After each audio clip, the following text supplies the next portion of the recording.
सोचो, कैसा होता है वो इंसान जो मौत को गले लगाने से भी डरता नहीं, जिसने सपनों में इनकलाब देखा, जिसने देश के लिए लहू बहा दिया। कैसा था वो नौजवान जिसने सिर्फ 23 साल की उम्र में देश को झकझोर दिया। यह है भगत सिंह की कहानी, जिसे दुनिया ने शहीद ए आजम कहा। साल 1907, पंजाब के खेतों में जन्मा एक बच्चा, जिसकी आंखों में आजादी के सपने थे।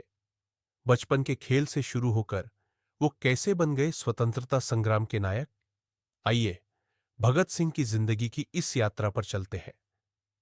भगत सिंह का जन्म 28 सितंबर 1907 को पंजाब के बंगा गांव में एक सिख परिवार में हुआ था। उनका परिवार स्वतंत्रता संग्राम से गहराई से जुड़ा हुआ था। भगत सिंह के पिताजी का नाम किशन सिंह और माताजी का नाम विद्यावती कौर था। भगत सिंह के दादा अर्जुन सिंह और पिता किशन सिंह दोनों स्वतंत्रता सेनानी थे, और उनकी माताजी विद्यावती कौर उन्हें बचपन से ही क्रांतिकारियों की कहानियां सुनाया करती थी, जो उनमें जोश भर देती थी। उनमें क्रांतिकारी विचार बचपन से ही थे। 12 साल की उम्र में 1919 में भगत सिंह ने जलियांवाला बाग हत्याकांड की भयावहता को देखा, जिसमें सैकड़ों लोगों का नरसंहार हुआ था। इस घटना ने उनके दिलो दिमाग पर गहरा प्रभाव डाला।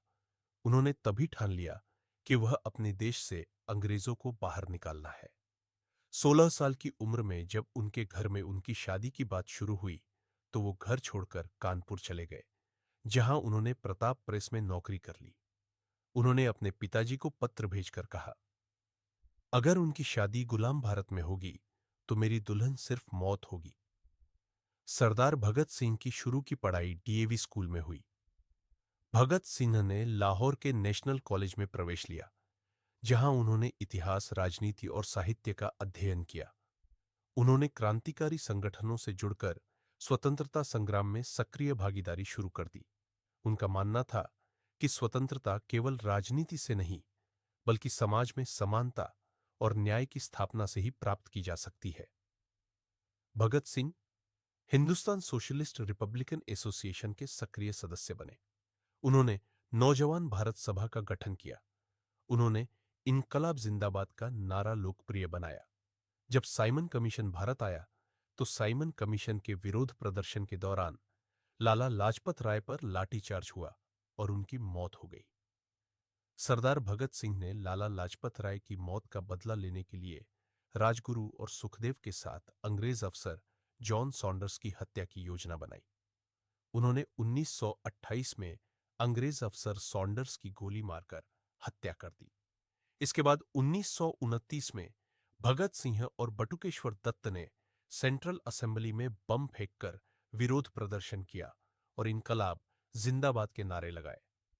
बॉम्ब फेंकने के बाद वो चाहते तो छुपकर भाग भी सकते थे, लेकिन उन्होंने ऐसा नहीं किया, क्योंकि उनका मकसद लोगों को आजादी के लिए जगाना था। उन्हें अंग्रेजों को यह संदेश देना था कि भारतीय स्वतंत्रता आंदोलन को दबाया नहीं जा सकता। उन्होंने कहा, यह बम किसी को मारने के लिए नहीं, बल्कि सोए हुए शासन को जगाने के लिए है।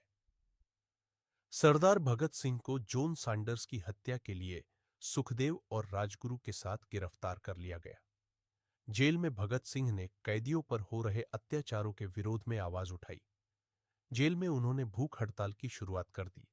वे जेल में प्रतिदिन अपनी डायरी लिखा करते थे। उन्होंने कई लेख भी लिखे। उनका एक लेख, मैं नास्तिक क्यों हूं, बहुत लोकप्रिय हुआ। सरदार भगत सिंह समाजवाद, समानता और स्वतंत्रता चाहते थे। उनके इन विचारों ने जनता को बहुत प्रभावित किया। उनके प्रमुख विचार, जैसे क्रांति बंदूक की गोली से नहीं होती, क्रांति विचारों से होती है। मैं मरने से नहीं डरता, क्योंकि मरने के बाद भी मेरे विचार जिंदा रहेंगे। वे हमारी हत्या कर सकते हैं, लेकिन हमारे विचारों को नहीं। यह क्रांति अब रुकने वाली नहीं।